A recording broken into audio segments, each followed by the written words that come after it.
So tell me something. So I'm doing a study on what it means to really be a true disciple, right, of Jesus. And Jesus said in the scripture, Matthew 16:24, to be exact, right?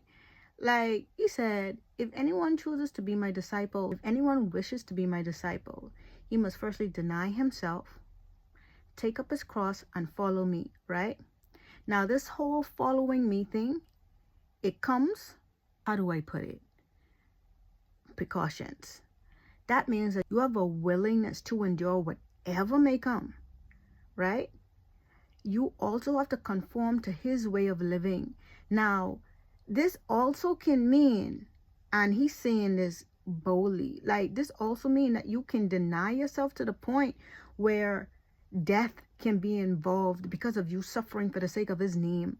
I don't think we really preach this when it comes to, oh, I want to be a disciple of Jesus. We think that, oh, it sounds so good, right?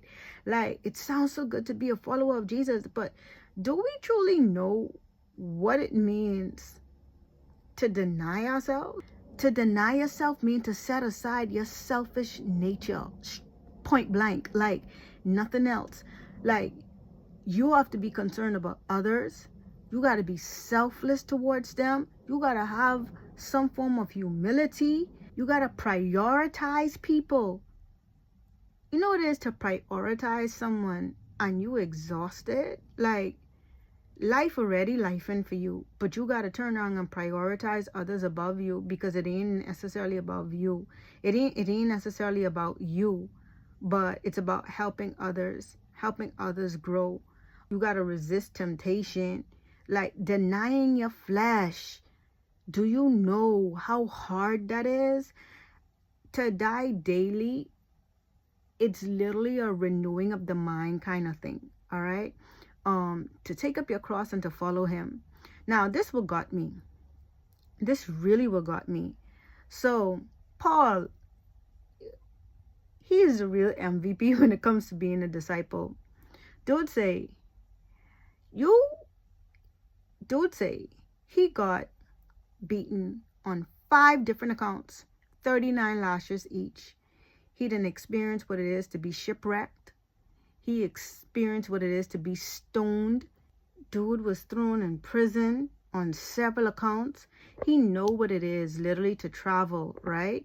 And in this whole traveling situation, he experienced dangers in the midst of him traveling, and from the rivers and robbers. Dude say even from his people and those who aren't his people, like he've experienced ridicule, he's experienced hate. Now when I think about it, right, to be a disciple, and it's like, it really don't, does it take all of that? Does it really take all of that to be a disciple?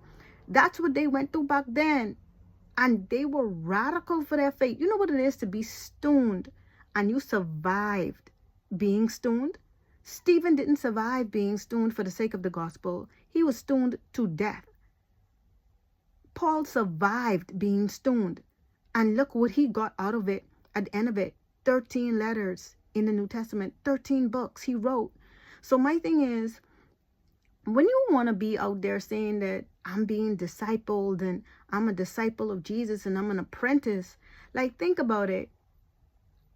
Some of us are blessed where we don't experience it on our side of the world, where you get lynched and you have to hide to pray, you have to hide to read your word. But some other parts of the world are experiencing that. My thing is, if you even suffered a smidget of what Paul went through, where would that leave you in your faith? Would you still be out here saying that I love Jesus and I preach in Jesus and I serve in Jesus and all? Like, are you still going to be bold, or are you going to be like, nah, bro, don't take all of that. I just want to do the bare minimum, but I ain't loyal. I ain't gonna be a loyal student. I'm sorry, Jesus, but you don't have a loyal. I am dropping out. I'm dropping out of this course called the discipleship course. I'm dropping out of this. I don't want to be a part of this university anymore called Christianity. Reality is, like, Jesus said it. It's in red print. It ain't even in fine print in the Bible. Dude say, like, you have to be ready for whatever comes being a disciple. That's a warning. That means you're going to have moments of suffering. You're going to have moments of tribulations. You're going to have trials. Like, you can't escape it. It comes with the territory. But we have so many of us out here who don't have the fortitude, the endurance to actually say that I'm going to stick this thing out, because at the end of the day, it's for a great reward. We don't have that in us. And that's scary, to be honest with you. Like, that's really scary.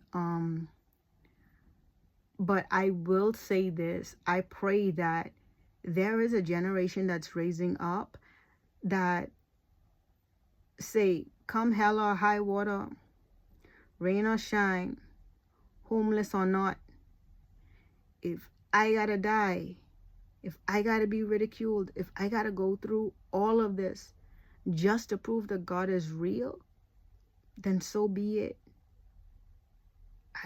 I'm scared of a generation that doesn't want to put in the hard work. I'm scared of a generation that say, don't take all of that to follow God. No, like, you have to fight for something.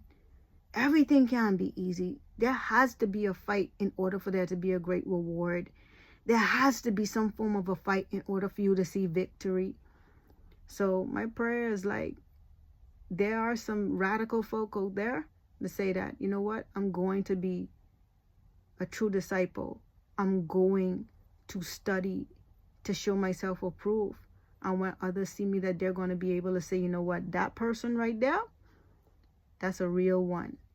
I see Jesus all over them. I see God all over them in how they treat others, in how they interact with others, in how they speak, in how they carry themselves. I'm scared, man. Like, you can't necessarily tell a true disciple based off looking at them or watching. Why? Because we are too busy camouflaging with the world, man. We're too busy camouflaging. That is scary. So if you say that, you know what, I'm going to be one of those representatives, drop a like, drop a comment, drop something.